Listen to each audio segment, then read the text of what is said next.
ഈശോ മിശിഹായ്ക്ക് സ്തുതിയായിരിക്കട്ടെ. ഞാൻ മാണിപ്പറമ്പിലച്ചൻ. പെന്തക്കോസ്ത ധ്യാനം 12. കർത്താവിൻ്റെ ആത്മാവ്. ടോപ്നൗമ ക്യൂരിയോ. കർത്താവിൻ്റെ ആത്മാവ്. ഹീബ്രുവിൽ റൂഹ അദോണായി യാഹ്വേ, കർത്താവായ യാഹ്വേയുടെ യുറൂഹ. യെശയ്യായുടെ ഗ്രന്ഥത്തിൽ 61-ാം അധ്യായം 1 മുതൽ 3 വരെ വാക്യങ്ങൾ. ആ വാക്കുകൾ ഉപയോഗിച്ചിട്ടാണ് ലൂക്കായുടെ സുവിശേഷം 4:18 യേശു ക്രിസ്തു തൻ്റെ കാര്യപരിപാടി മാനിഫെസ്റ്റോ, ഇപ്പോൾ ഇലക്ഷനൊക്കെ നടക്കുമ്പോൾ ഓരോ പാർട്ടിയുടെയും പ്രകടന പത്രിക എന്ന് പറയല്ലോ, മാനിഫെസ്റ്റോ. പ്രകടനം എങ്ങനെയായിരിക്കും ഒരു എന്താണ് പ്രകടനം, അവരുടെ പാർട്ടിയുടെ പ്രകടനം എന്നതുപോലെ യേശു ക്രിസ്തുവിൻ്റെ മാനിഫെസ്റ്റോ, പ്രകടന പത്രിക, കാര്യപരിപാടി പ്രഖ്യാപിച്ചത് നസറത്തിൽ സിനഗോഗിൽ വെച്ച. അത് ലൂക്കായുടെ സുവിശേഷം 4:18 മുതൽ കാണാം, 16 മുതൽ ടെക്സ്റ്റ്. അപ്പോൾ അവിടെ യേശു ക്രിസ്തു യെശയ്യായുടെ ഗ്രന്ഥം ചുരുള് തുറന്നിട്ടാണ് ഈ തൻ്റെ പ്രകടന പത്രിക അവതരിപ്പിച്ചത്. അവിടെയാണ് പറഞ്ഞത് കർത്താവിൻ്റെ ആത്മാവ് എൻ്റെ മേലുണ്ട് എന്ന് യേശു ക്രിസ്തു പ്രഖ്യാപിക്കുകയാണ്. കർത്താവായ യാഹ്വേയുടെ റൂഹ എൻ്റെ മേലുണ്ട്. നമുക്ക് യെശയ്യായുടെ പാഠം ഒന്ന് കേൾക്കാം. കർത്താവായ യാഹ്വേയുടെ ആത്മാവ് എൻ്റെ മേലുണ്ട്. എളിയവരോട് സദ്വാർത്ത ഉദ്ഘോഷിക്കാൻ യാഹ്വേ എന്നെ അഭിഷേകം ചെയ്തിരിക്കുന്നു. ഹൃദയം തകർന്നവരുടെ മുറിവ് കെട്ടുവാനും തടവുകാർക്ക് വിടുതലും ബന്ധിതർക്ക് സ്വാതന്ത്ര്യവും പ്രഖ്യാപിക്കാനും യാഹ്വേയുടെ കൃപാവത്സരവും നമ്മുടെ ദൈവത്തിൻ്റെ പ്രതികാര ദിനവും പ്രസിദ്ധമാക്കാനും വിലപിക്കുന്നവർക്ക് സമാശ്വാസം നൽകാനും എന്ന് പറഞ്ഞിങ്ങനെ പോവുകയാണ്. കർത്താവ് അതിൽ ഈ സ്വാതന്ത്ര്യം പ്രഖ്യാപിക്കാനും എന്ന് കഴിഞ്ഞിട്ട് പിന്നെ ഒരു വചനം ഇവിടെ വിട്ടുകളയുകയും വേറൊരു വചനം കൂട്ടിച്ചേർക്കുകയൊക്കെ ചെയ്തു. നമുക്കതിലേക്ക് ഇപ്പോൾ പോകേണ്ട കാര്യമില്ല. നമ്മളിപ്പം ഈ ഒരു കർത്താവിൻ്റെ ആത്മാവ് എന്ന ആ സംജ്ഞയെക്കുറിച്ചാണ് നമ്മൾ ധ്യാനിക്കുന്നത്. ഈ യെശയ്യായുടെ ഗ്രന്ഥം എൻ്റെ പശ്ചാത്തലം എന്ന് അറിഞ്ഞിരുന്നാൽ കുറച്ച് എളുപ്പമുണ്ട് മനസ്സിലാക്കാൻ. യെശയ്യായുടെ ഗ്രന്ഥം 61-ാം അധ്യായം 1 മുതൽ 11 വരെ വാക്യങ്ങളിൽ വാസ്തവത്തിൽ 3 അരുളപ്പാടുകളുണ്ട്, 3 ശബ്ദങ്ങളിലുള്ള അരുളപ്പാടുകൾ. ഒന്നാമത്തത് കർത്താവിൻ്റെ അഭിഷക്തൻ്റെ ശബ്ദം.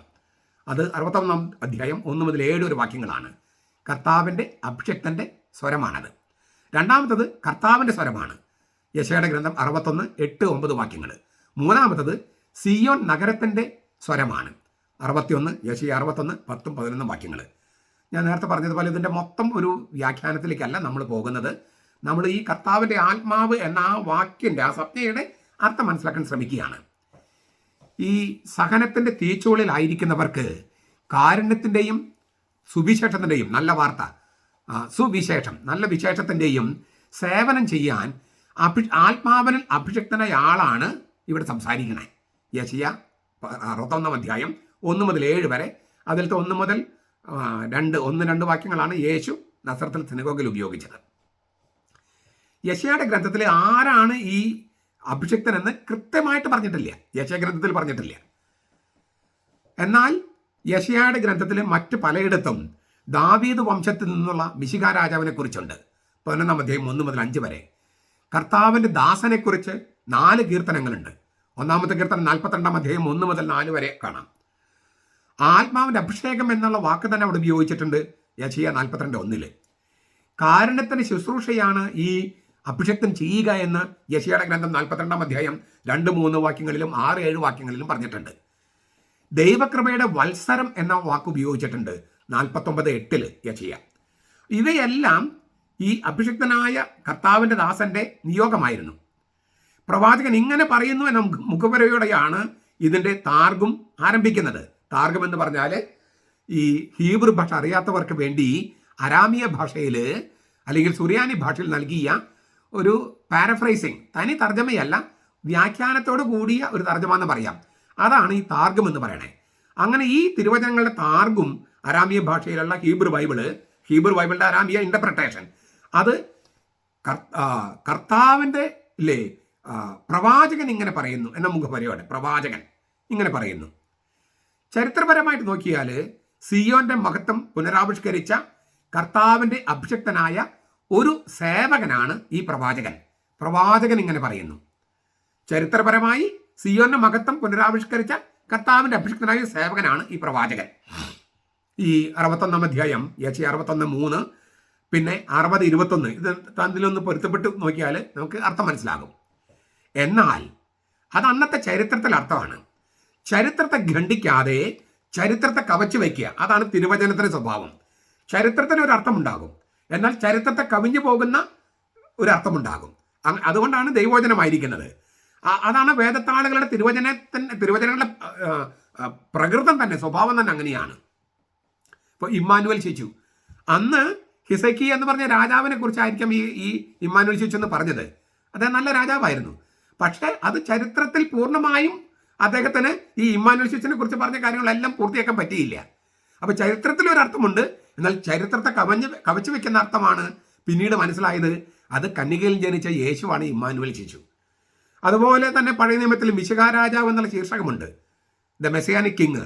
അന്നൊരർത്ഥമുണ്ടായിരുന്നു. പക്ഷേ ഉദാഹരണത്തിന് സൈറസ്, പേർഷ്യൻ രാജാവൻ സൈറസിനെ അഭിഷിക്തൻ, കർത്താവിൻ്റെ ഇല്ലേ തെരഞ്ഞെടുക്കപ്പെട്ട മിശിഹ എന്നൊക്കെ വിളിക്കുന്നുണ്ട്. അപ്പോൾ അത് ചരിത്രത്തിലൊരർത്ഥമാണ്. എന്നാൽ ശരിക്കും വരാറുന്ന മിശിഹ രാജാവ് അത് ആ ചരിത്രത്തെ കവച്ചു വെക്കുന്ന അർത്ഥമാണ്. അതുപോലെ തന്നെയാണ് ഇവിടെയും.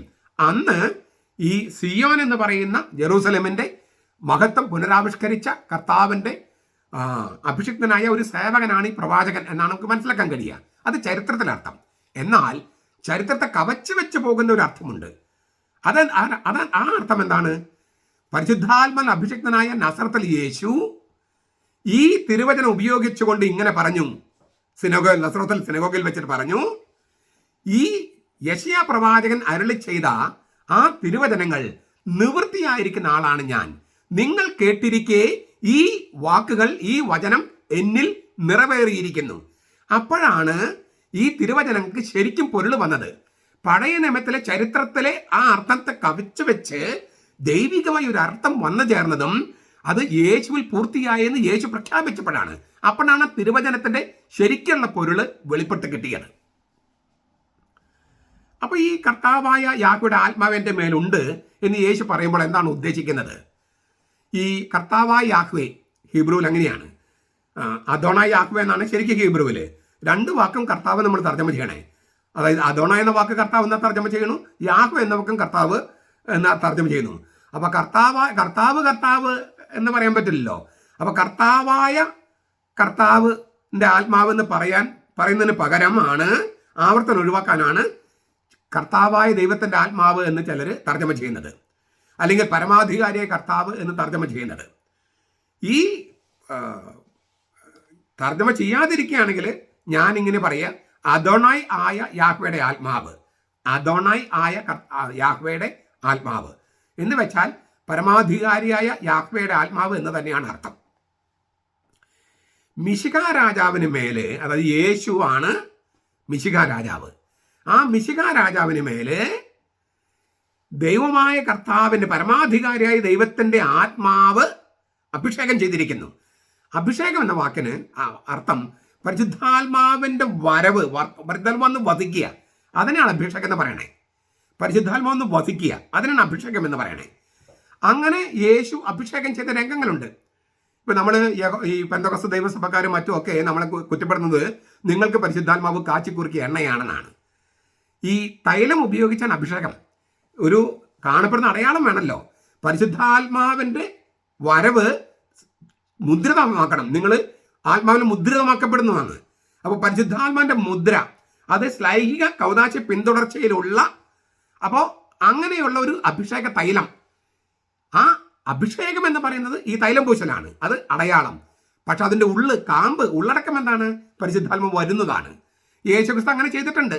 യേശുക്രിസ്തു ഈ എഫാത്ത എന്ന് പറഞ്ഞിട്ട് ഹീൽ ചെയ്യുന്ന ആളുടെ ചെവിയിൽ വിരലിട്ടു, വായൽ ഇങ്ങനെ നാക്ക് തൊട്ട്, എന്നിട്ട് മുകളിലേക്ക് നോക്കിയിട്ടാണ് എഫാത്ത എന്ന് പറഞ്ഞത്. ഈ ജന്മനാന്ധനായവനെ സുഖപ്പെടുത്താനായിട്ട് നിലത്ത് തുപ്പി ചേറുണ്ടാക്കി, ചെളിയുണ്ടാക്കി കണ്ണുകൾ പൂച്ചിട്ട് സിലോഹയിൽ കഴുകാൻ പറഞ്ഞു. അപ്പോൾ ഈ ചെളി, കർത്താവിൻ്റെ തുപ്പല്, ഇതൊക്കെ അപ്പോൾ ചെളി ഉണ്ടാക്കുകയാണ്. അതാണ് ഈ അഭിഷേക തൈലത്തിൻ്റെ അതിൻ്റെ പ്രാക്രൂപമാണ് ഈ പറയണേ. യേശുക്രിസ്തു തന്നെ ചെയ്ത മാതൃകയാണ് കത്തോലിക്ക സഭ തുടരുന്നത്.